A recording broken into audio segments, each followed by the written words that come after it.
Bonjour, aujourd'hui je vais vous parler du signe de la Vierge en 2025. En fonction de certains transits planétaires importants autour du zodiaque, en relation avec ce signe bien évidemment. Donc on va commencer tout de suite avec l'importance de deux planètes qui vont d'ailleurs quitter un signe pour passer dans un autre signe en 2025, mais surtout en 2026. Il s'agit de Saturne et Neptune. Alors voici le zodiaque. Donc ici nous avons le signe de la Vierge et en face le signe des Poissons. Et c'est justement en Poissons que transitent Neptune et Saturne ensemble. Neptune transite en Poissons depuis 2012, depuis début février 2012. Neptune va donc quitter le signe des Poissons pour passer en Bélier le 31 mars. Mais ce sera provisoire, parce qu'elle va subir un phénomène de rétrogradation apparente qui va la ramener dans l'axe du signe des Poissons pendant quelques mois. Et c'est seulement en 2026 que Neptune va, on peut dire définitivement, quitter le signe des Poissons, parce que cette planète met 165 ans pour faire le tour du zodiaque, donc vous comprendrez qu'elle ne reviendra jamais dans ce secteur de votre thème, par rapport à votre signe de votre vivant. Voilà. Et peut-être que cela va vous permettre de voir les choses de façon plus claire, moins dans la confusion qui est représentée par Neptune. Cela dit, Neptune a pu aussi avoir un effet positif, par exemple sur le plan relationnel, pour vous réaliser dans ce domaine. Mais inversement, Neptune peut aussi produire des déceptions, des illusions en termes de relationnel, toujours. Pourquoi je dis ça? Parce que je parle du signe de la Vierge, donc c'est le signe de référence, on va l'appeler numéro 1. Et les autres sont numérotés, voilà, comme ça. Et on va les relier symboliquement, par analogie, aux maisons astrologiques. Donc ici, on est dans le 7e à partir du vôtre.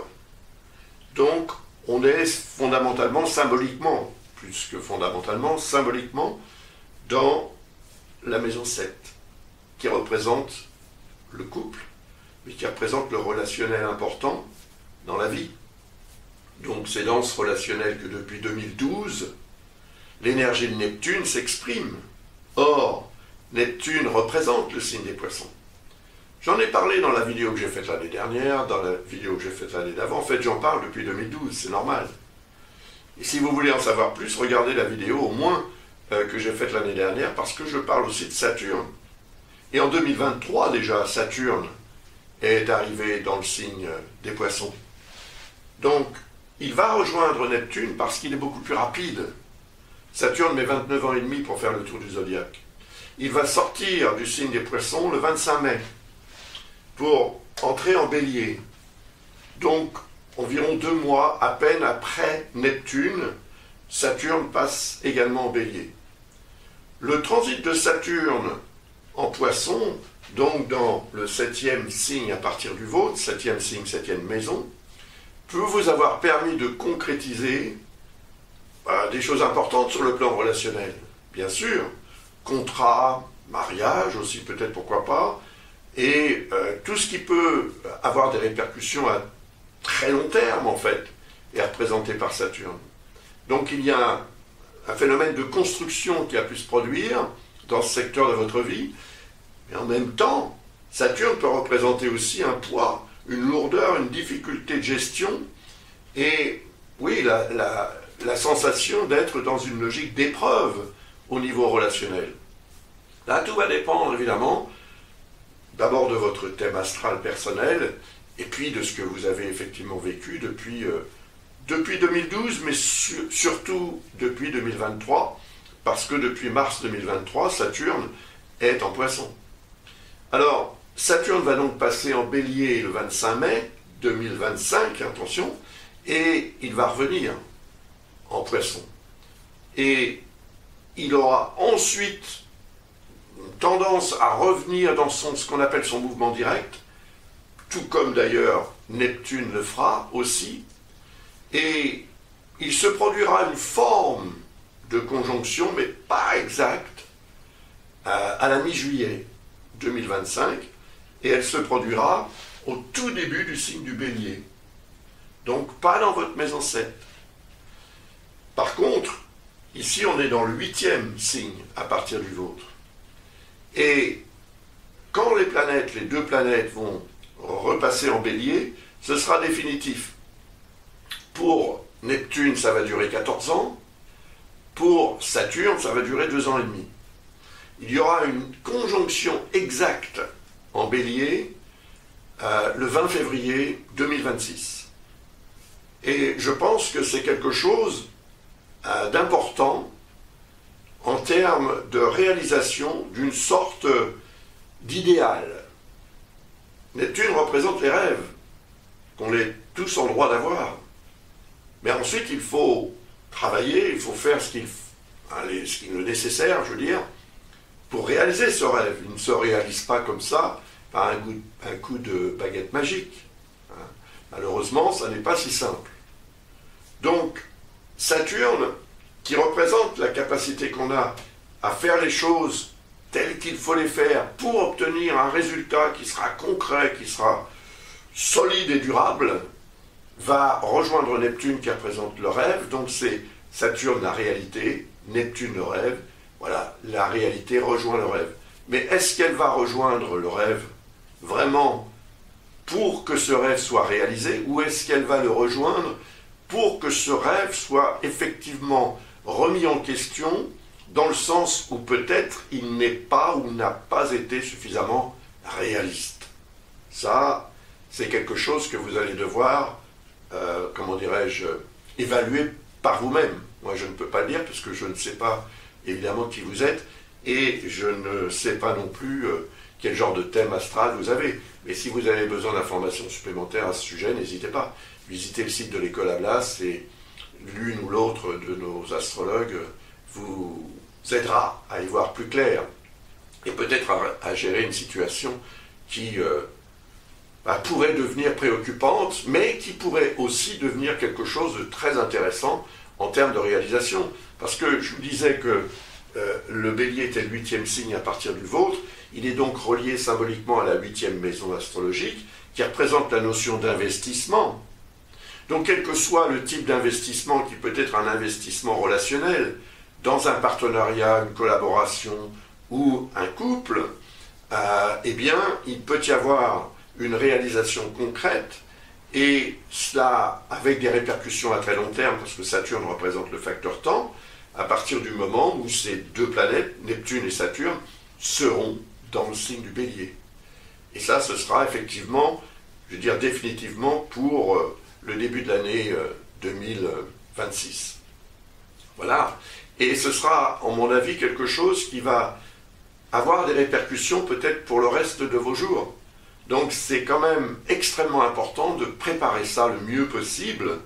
Et pour l'instant, là aujourd'hui nous sommes le 3 octobre 2024, Saturne et Neptune sont encore dans le signe des Poissons, donc ils sont encore représentatifs de ce que vous devez préparer pour vous engager dans une forme de nouveau cycle ou d'affirmation du cycle dans lequel vous voulez vous engager à partir du 25 mai, du 31 mars de cette année, quand Neptune et Saturne vont à tour de rôle entrer en Bélier, quand il y aura cette conjonction, cette quasi-conjonction vers la mi-juillet, et puis évidemment, surtout, en février 2026, donc le 20 février 2026, conjonction, et puis après c'est fini, c'est-à-dire que cette conjonction ne se reproduira jamais plus dans le signe du Bélier, de votre vivant en tous les cas, du fait de la lenteur de déplacement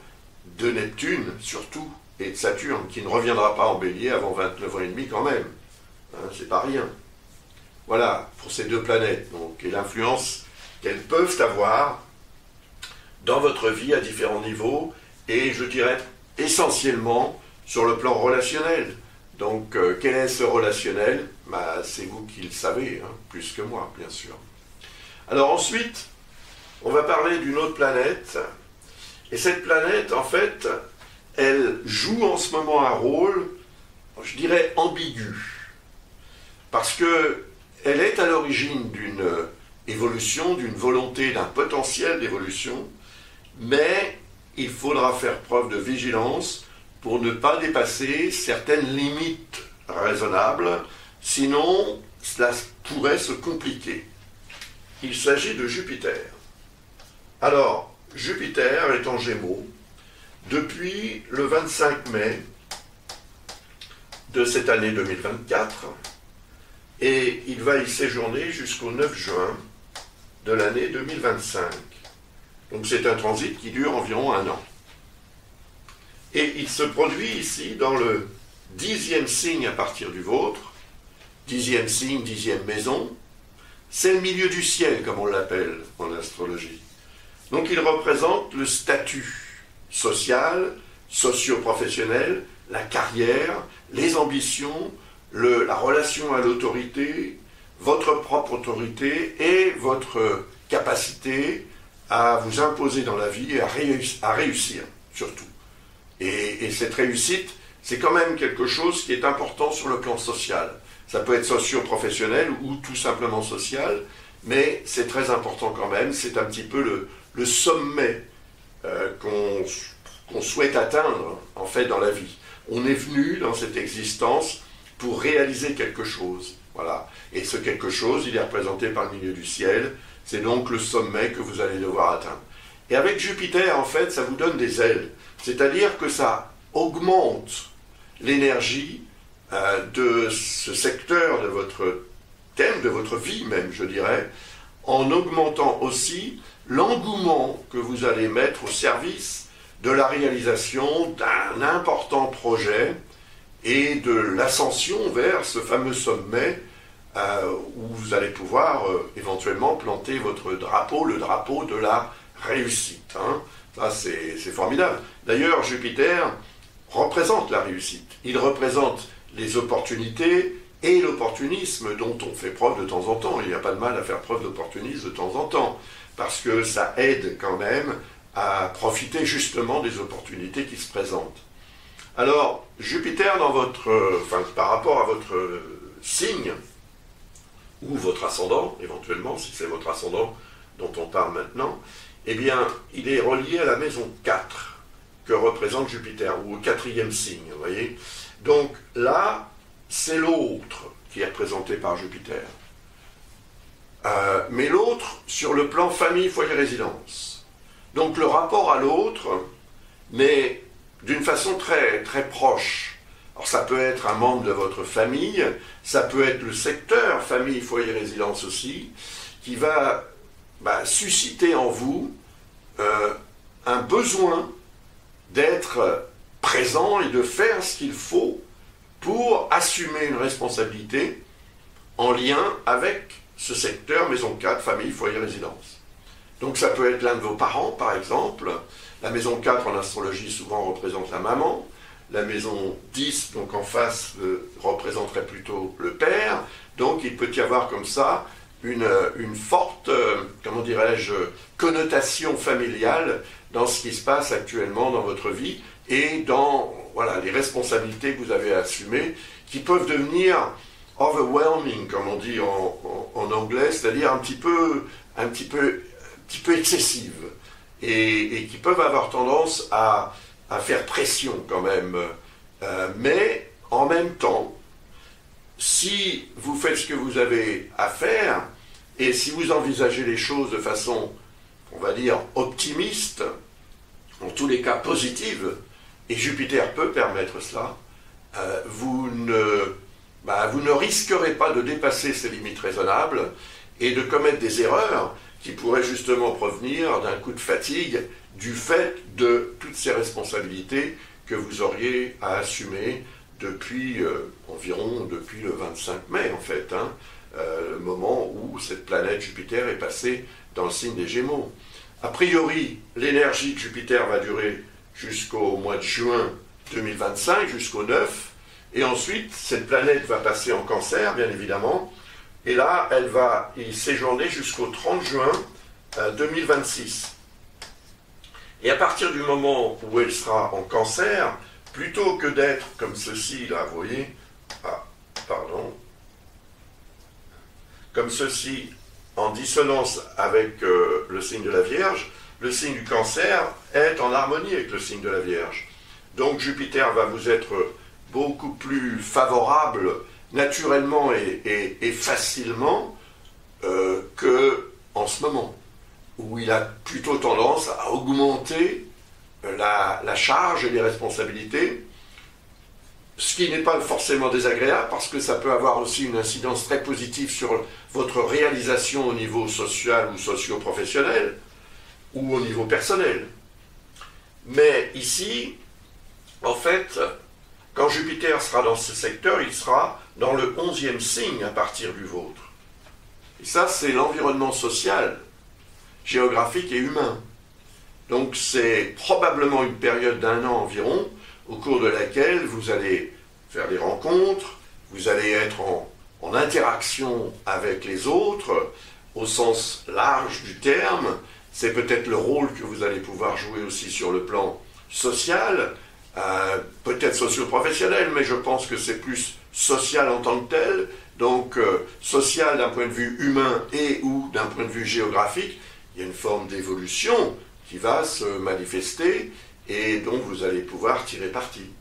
Donc ça, c'est quelque chose à préparer aussi. Si vous avez certains projets, il faut les préparer tranquillement autant que possible. Tant que Jupiter est en Gémeaux, je ne pense pas que vous soyez particulièrement tranquille parce que vous serez mu quand même par des besoins très forts, comme on vient de le voir, mais avec, disons, la perspective d'une période d'1 an ensuite beaucoup plus facile, on peut dire, parce que pendant que Jupiter est en harmonie avec votre signe ou votre ascendant, il a une influence sur le cours des choses. C'est comme si, tout à coup, la moindre démarche que vous allez faire aboutira spontanément presque à un résultat positif et satisfaisant. Donc il va falloir en profiter parce que vous allez pouvoir, peut-être grâce à des relations sociales, faire évoluer votre vie de façon tout à fait significative, effectivement, et durable, puisque le transit ne se reproduira pas avant une 12aine d'années. D'ailleurs, il peut être en lien, et ce qui va arriver entre le 9 juin 2025 et le 30 juin 2026, peut être en lien avec ce qui s'est passé 12 ans avant. Donc vous voyez un petit peu dans vos souvenirs ce qui a pu se produire à l'époque et comment vous avez vécu ça et ce qui en a découlé depuis, quoi, sur le plan social, dans les rapports que vous avez avec les autres, dans les rencontres, les relations sociales, les amis, etc. Et l'influence de ces personnes aussi ou de ces relations dans votre propre existence en termes d'évolution, puisque c'est ce que Jupiter représente, l'évolution. Voilà pour Jupiter. Maintenant, on va passer à une autre planète qui est aussi très intéressante. Alors, je vais nettoyer ça pour faire de la place.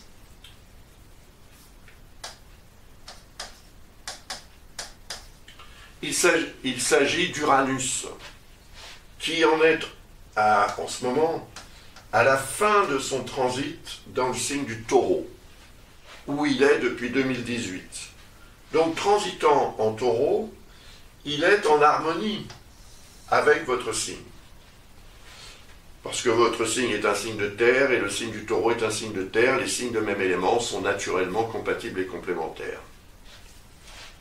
Mais il en est à la fin. Cela dit, vous pouvez encore en profiter. Parce que Uranus vous permet d'avoir davantage de capacité d'adaptation, davantage d'inventivité, de créativité, d'originalité. Et je pense que c'est un astre qui peut vous être très utile pour gérer les situations et trouver des solutions à toutes sortes de problèmes très facilement, très rapidement. C'est utile. C'est utile, mais ça va changer. En fait, Uranus va effectivement changer de signe.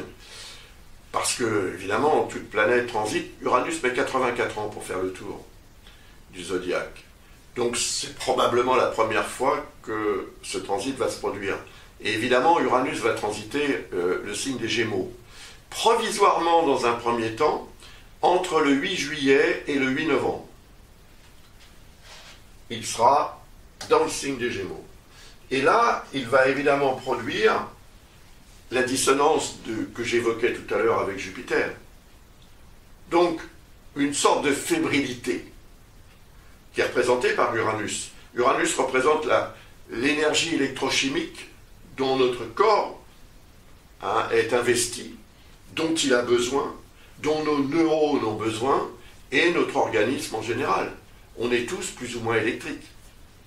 Et donc, quand il y a une dissonance, cette charge électrochimique devient, comment dirais-je, instable.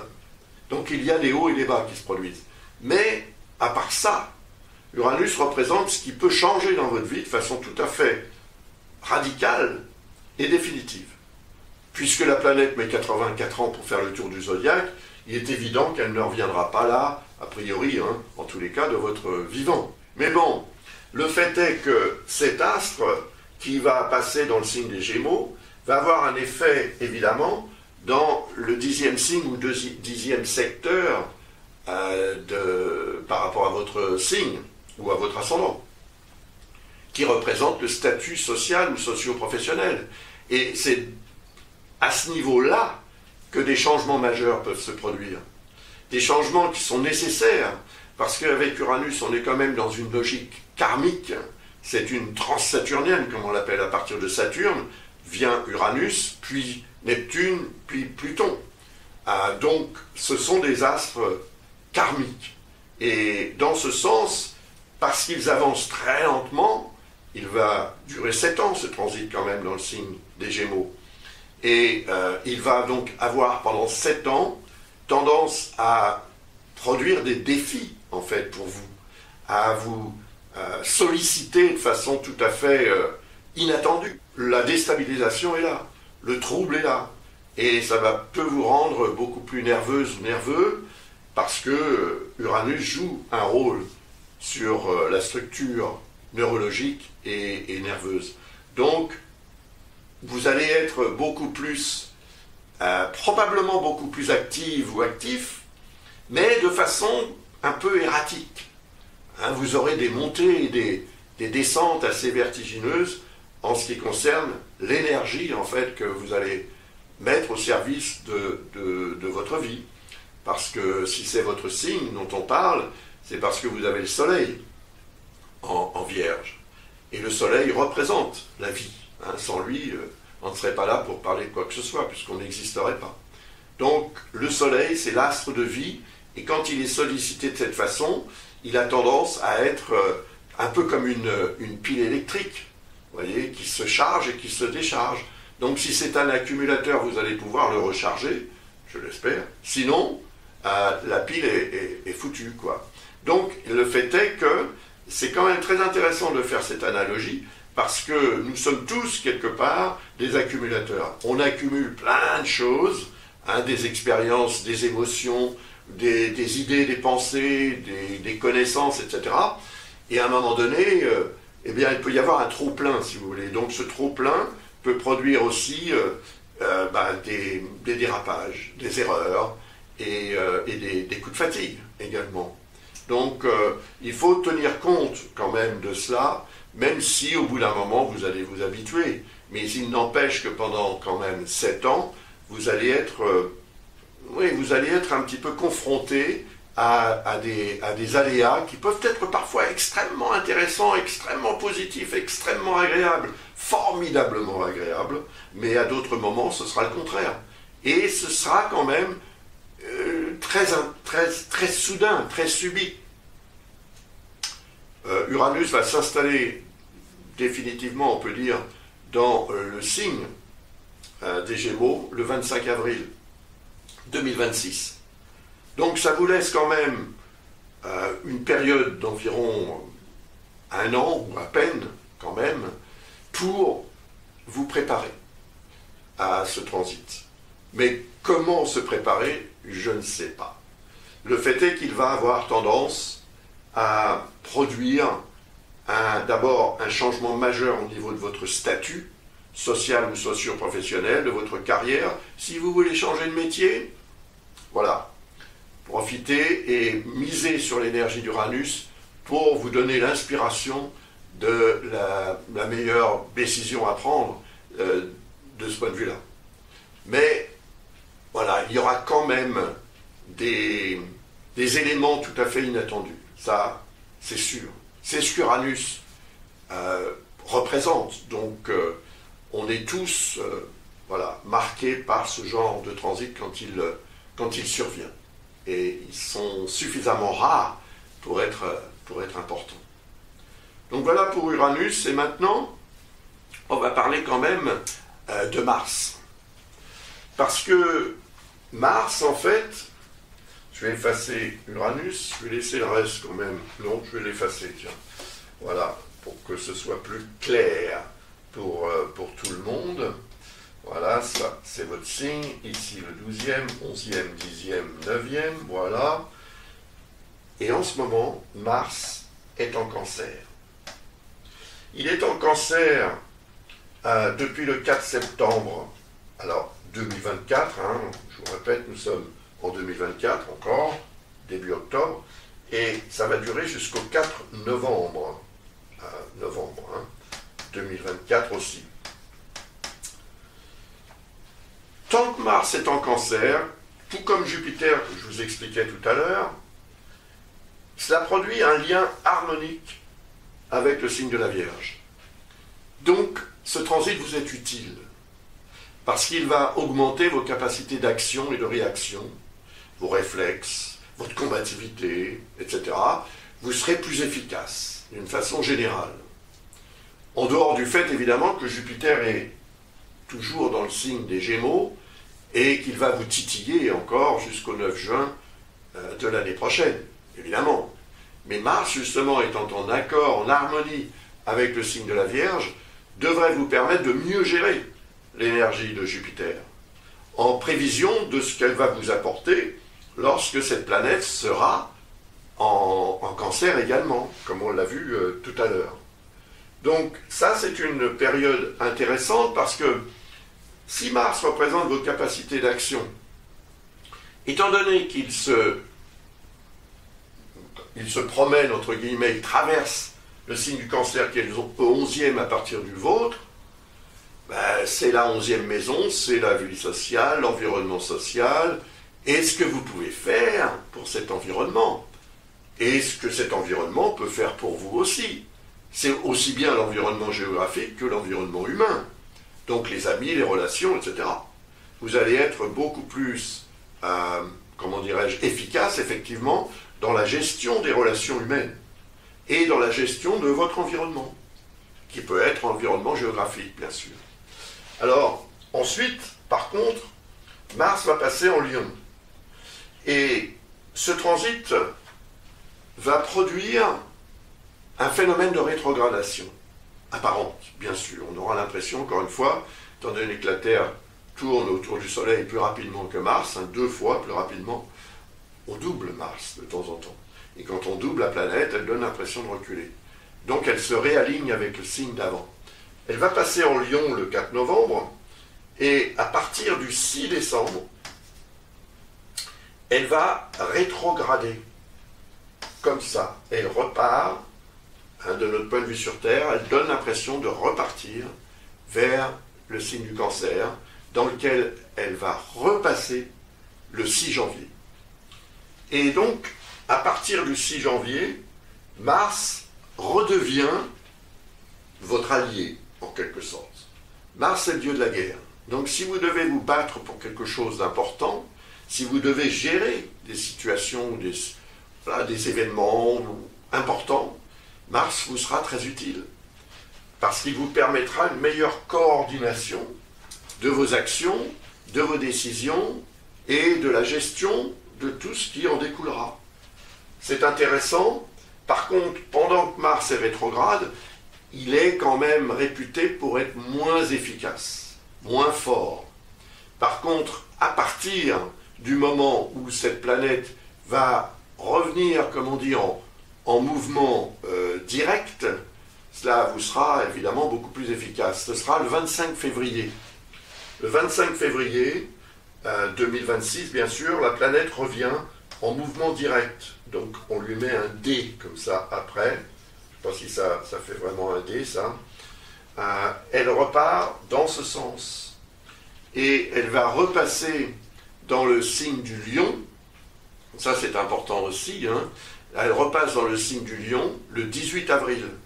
Un phénomène qui va durer jusqu'au 17 juin. Et là, Mars sera en lion. Alors, ce transit en lion est très important aussi, parce que le lion, c'est le signe qui précède le signe de la Vierge. Il est donc le 12e, et il est donc relié à la 12e maison. C'est le passé, mais c'est aussi le secteur du thème qui représente la gestation, la préparation. Et c'est très important, parce que à partir du moment où Mars va passer en Vierge, et évidemment ça va se faire le 17 juin 2025, cette planète va devenir très intense et très importante pour vous. Le transit va durer environ 6 semaines. 6 semaines au cours desquelles cette énergie sera très forte. Ça va durer jusqu'au 6 août. Hein? Donc, 6 août, la planète passe en balance, etc. Mais c'est cette période-là qui est très importante pour vous. Évidemment, les périodes d'avant aussi, parce que la période pré-transit dans le signe de la Vierge, c'est la période de préparation. L'énergie de Mars est très puissante. Si elle n'est pas gérée correctement, elle vous dépasse, elle vous manipule, et elle produit toutes sortes d'irritations et de perturbations, d'incidents de parcours, voire même d'accidents, etc. On devient beaucoup plus martial, en fait, quand Mars transite le signe astral de quelqu'un. Dans l'ascendant, c'est un petit peu différent, parce que ça va s'exprimer dans votre vie intime, mais de toute façon, Mars transitant le signe de la Vierge, que ce soit votre signe ou votre ascendant, ça aura un effet dans la vie intime. Mais avec le signe, ça a un effet beaucoup plus aussi sur le plan social ou socio-professionnel. C'est votre image, en fait, c'est vous physiquement également qui allez être très fortement impacté par l'énergie de Mars. Donc elle peut être très utile pour vous défendre, pour combattre, pour grimper aussi les échelons et arriver éventuellement au sommet que vous voulez atteindre. C'est très fort. Mais ça se prépare. Et mieux vous serez préparé, plus vous en tirerez évidemment de satisfaction. Donc à partir du 18 avril jusqu'au 17 juin 2025, c'est la période de préparation. Et ce que vous allez préparer vous sera utile évidemment ensuite jusqu'au 6 août, quand Mars transitera le signe de la Vierge. Et si vous êtes bien préparé, croyez-moi, cela va vous donner du punch et une augmentation notoire de vos capacités d'action et de réalisation. Donc, davantage d'efficacité, de force et d'autorité pour vous imposer et gérer ce qu'il y aura à gérer, tout simplement. Il y a une autre planète qui peut vous être aussi utile et agréable. Il s'agit de Vénus. Vénus transite en général une fois par an dans le signe. Et ça dure environ 3 semaines. Vénus va transiter le signe de la Vierge du 19 septembre au 13 octobre. Donc 19 septembre, 13 octobre. Vénus. Vénus. C'est l'amour. C'est l'amour, c'est la créativité, c'est la chance.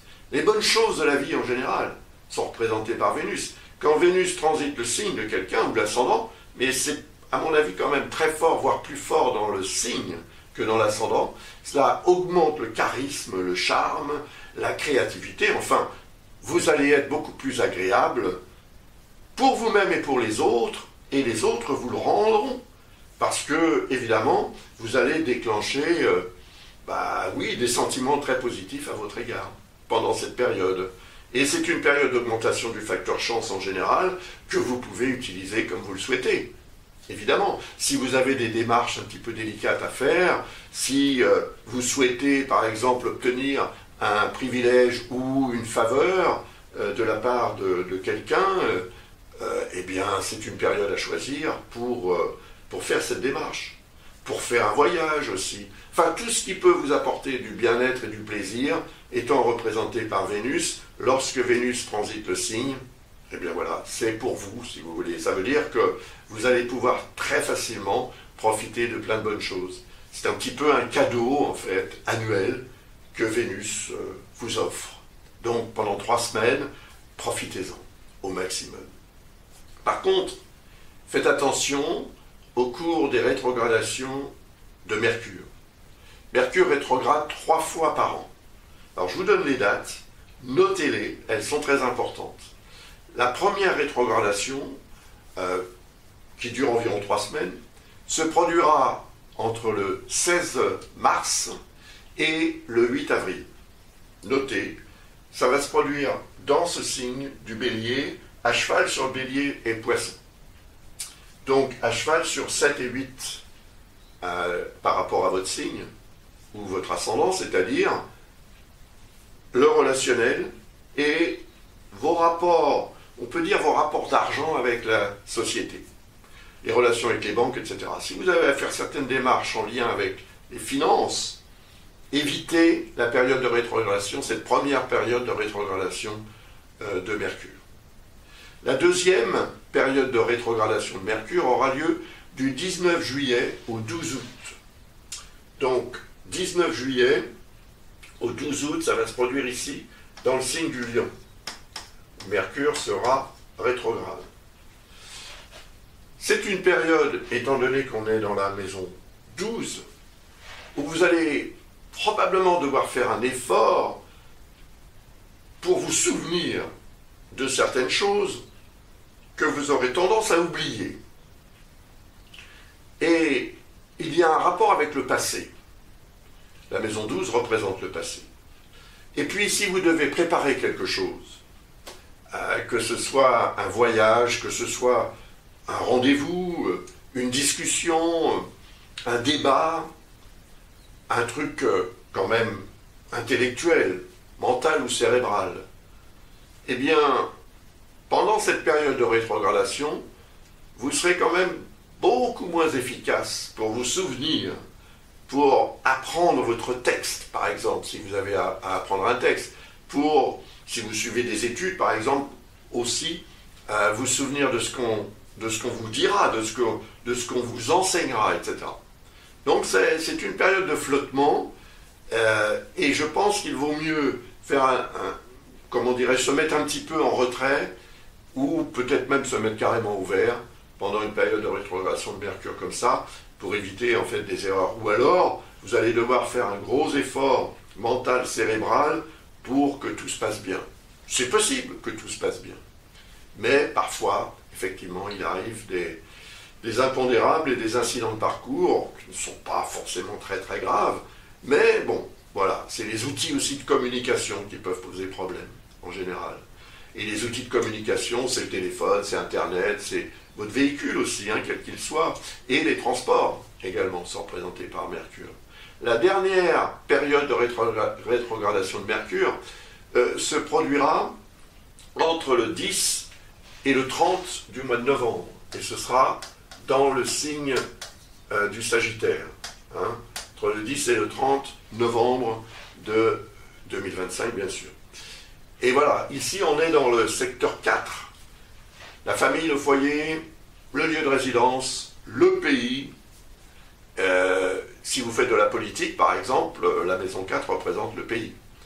Et ce que vous allez pouvoir faire pour le pays, ce que vous allez pouvoir dire aussi. Parce que Mercure représente nos capacités d'expression et de communication. Donc quand il est rétrograde, ça baisse un petit peu.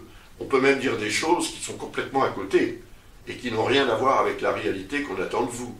Donc il faudra faire un effort pour ne pas non plus entrer dans une forme d'exaltation, parce que Mercure transitant en Sagittaire peut développer comme ça, augmenter une espèce d'engouement et un besoin en fait d'en dire plus, d'en dire trop, et donc de commettre des erreurs, des impairs, qui pourrait être évidemment aussi ensuite une source d'ambiguïté et de perturbation dans les relations que vous avez avec vos proches, hein, puisqu'on est quand même dans le secteur 4, hein, avec vos proches ou avec votre pays, hein, si vous faites de la politique, encore une fois.